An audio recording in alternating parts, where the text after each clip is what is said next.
예수께서 손을 내밀어 그에게 대시며 이르시되 내가 원하노니 깨끗함을 받으라 하시니 즉시 그의 나병이 깨끗하여진지라.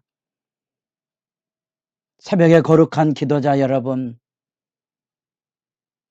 우리 주의 말씀을 통하여 하늘의 빛을 얻고 그 놀라운 사랑의 품 안에서 하루를 열어가는 영광이 있기를 소망합니다.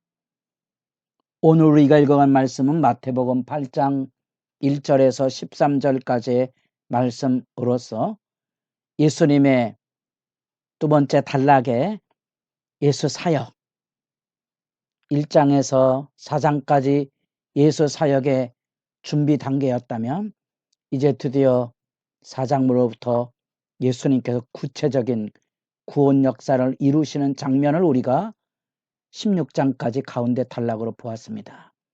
그 안에서 5장에서 7장까지 제일 먼저 산상수훈의 말씀 모음집처럼 마태복음에 5개의 집중적인 예수 말씀 모음의 담화가 있다 그랬습니다.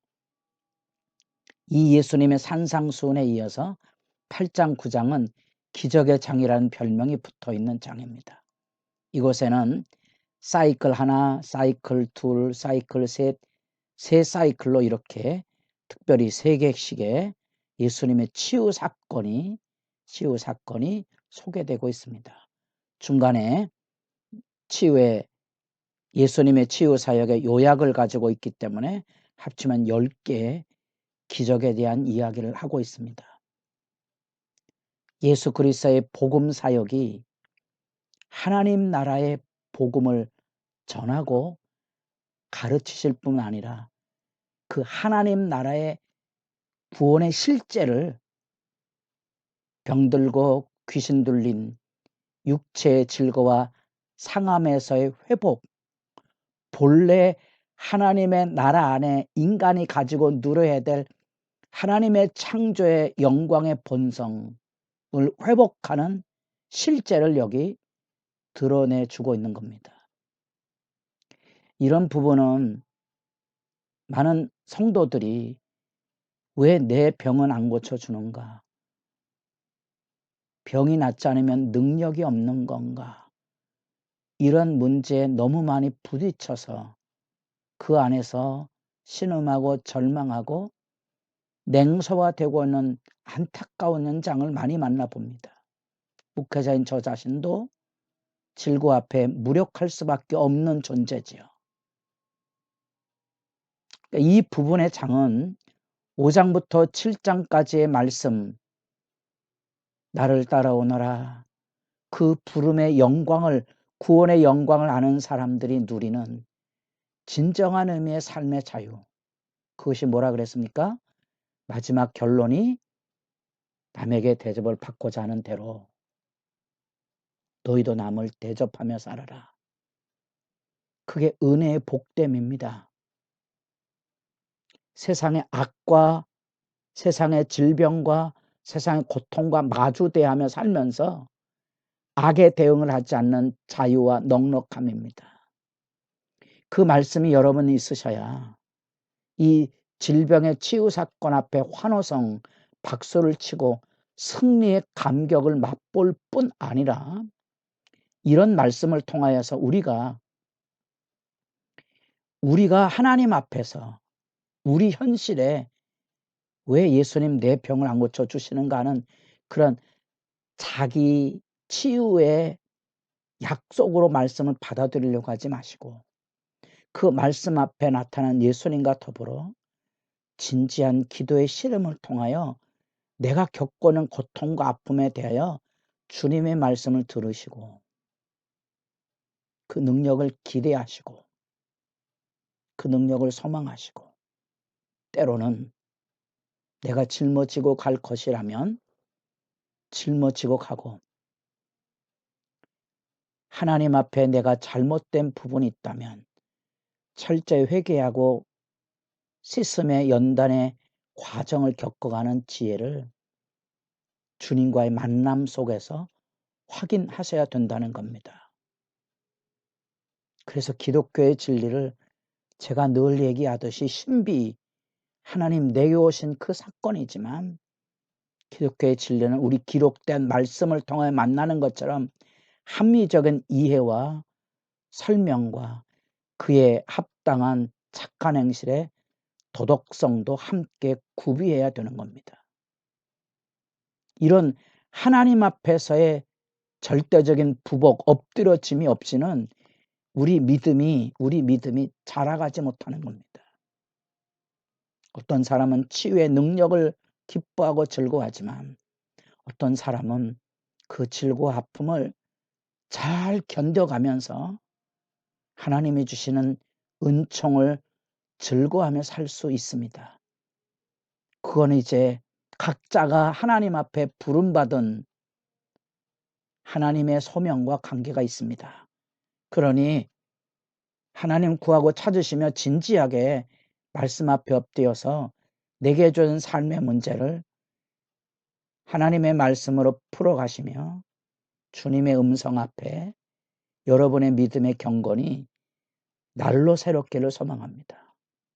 그래서 8장 1절로부터 5장 1절에 산에 올라가 앉으셔서 말씀하셨던 하나님의 백성으로 불렀던 그 백성의 삶의 영광, 출애굽기 19장에 나타난 그 영광의 교훈처럼 예수님 안에서 이 영광의 복음을 들어야 하고 이제 예수님께 산으로 내려오셔서 그 영광의 복음을 실천적으로 다시 말하면 천국의 복음이라는 것을 확증시켜주는 실체적인 역사를 3번에 걸쳐서 3번의 사이클로 9개 요약을 해서 10개의 치유 이야기 단락이 증거되고 있습니다. 우리는 이 말씀 안에서 예수가 온전한 구원의 주로서 이 세상의 죄로 인하여 망가졌던 체계,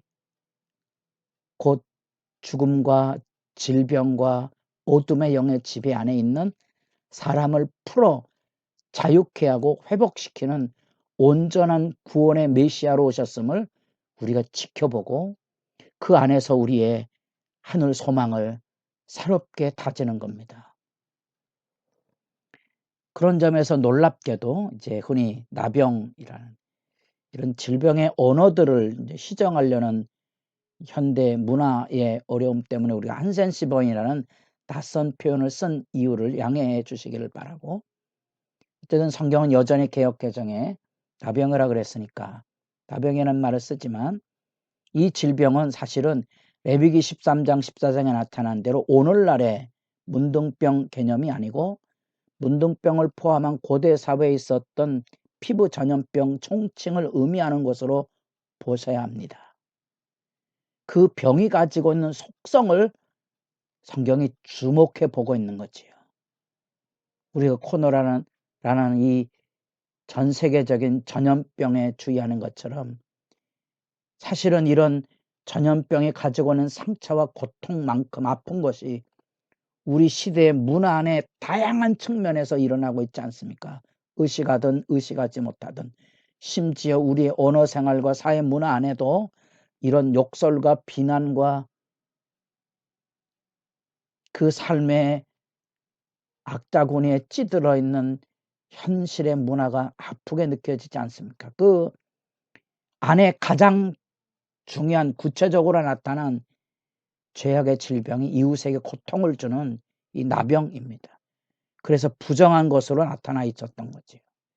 그 치유에 예수님께서 제일 먼저 그 부정을 친히 손을 대사 대신 짊어지시고, 이 이야기는 이 첫 번째 사이클이 끝나면 예수님의 사역을 표현하는 8장 17절 우리의 연약한 것을 친히 담당하시고 병을 짊어지셨도다.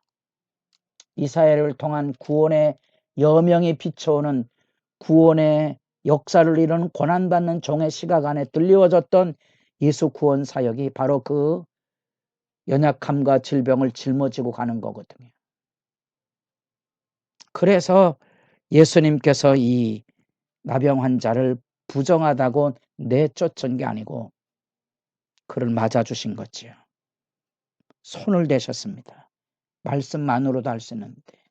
그러나 예수님이 율법을 어긴 게 아니고 예수님이 바로 제사장에 가서 모세가 명한 예물을 드려서 율법을 존중하시고 단지 병을 치유하시고 부정으로부터 정결을 이루신 것만이 아니고 공동체 안에 회복을 가져오도록 온전한 치유를 이루었다는 겁니다.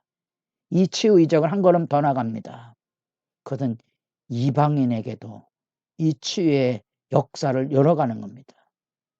놀랍게도 로마의 지배 아래 있었으니까 그 로마의 군사 제도의 백부장이 자기 하인을 중풍병에 죽게 된 안타까움의 모습을 백부장이 예수님에게 치유의 기대를 가지고 찾아왔다는 거예요. 이 유대인의 독특한 문화를 알고 있었기에 이 백부장의 방문은 놀라운 것이기도 하고 예수님 그 초대에 내가 가서 고쳐주랴. 이게 예수님의 의지일 수도 있고 반문일 수도 있는, 그래서 성경이 이렇게 묵상의 재미가 있습니다. 여하튼 이 백부장이 말씀으로만 하던 그 군사 체계 안에 예수의 권위를 이해했던 거지요. 말씀으로도 얼마든지 고칠 수 있다는 대단한 신뢰를 예수님에게 보여주므로 예수 그리스도의 말씀에 무리들이 놀라는 것처럼 이 백부장의 믿음에 대하여 예수님이 놀라신 겁니다. 말씀 읽다가 이럴 때 이제 웃음이 쏟아나와 하는 당연한 겁니다. 안 나오면 말씀을 이해하지 못하는 거죠.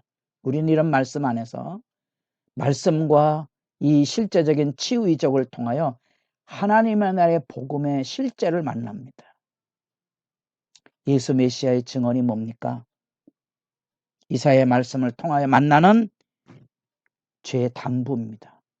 그런 것들이 바로 이 부정으로부터 특별히 이방인의 영역 그 너머에 그리스도의 하나님의 나라 킹덤 오브 갓의 복음의 역사가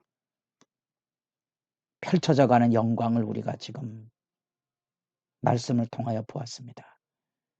가슴이 뛰는 기대감을 가지고 주님 앞에 기도할 수 있기를 바랍니다.